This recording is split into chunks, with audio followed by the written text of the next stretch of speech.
Social protection, it's making sure that the most vulnerable are okay.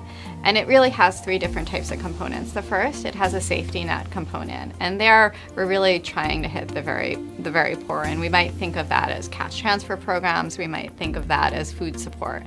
The second component is social insurance. We want to help people manage risks when bad things happen. And some of that might include health insurance programs, unemployment insurance programs when you lose your job. It might include programs such as pensions for your old age. The third component is an active labor market program.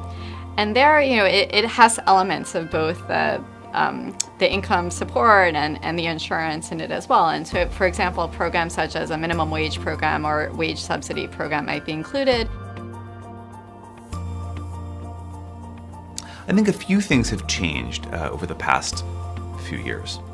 The first is, I think, lower and middle income countries are increasingly realizing that they can provide social protection programs.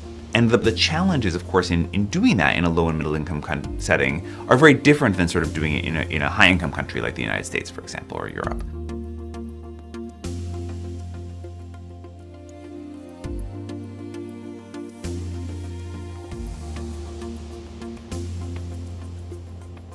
Of course, all of this has come to a head because of the COVID situation. I think almost every country around the world sort of realized that it needed to provide some kind of assistance to households in the country.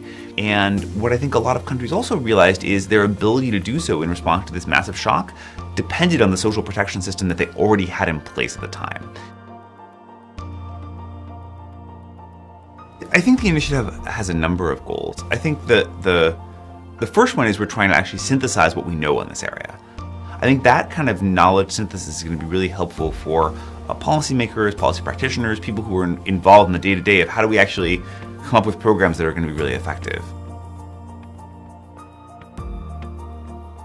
I think rigorous evidence on social protection is very important. Given that we have limited resources to help the most vulnerable, trying to think about what is the best way to make sure the resources get to those who are most in need, what are the best programs that are going to be designed to meet their needs, I think is very important to do.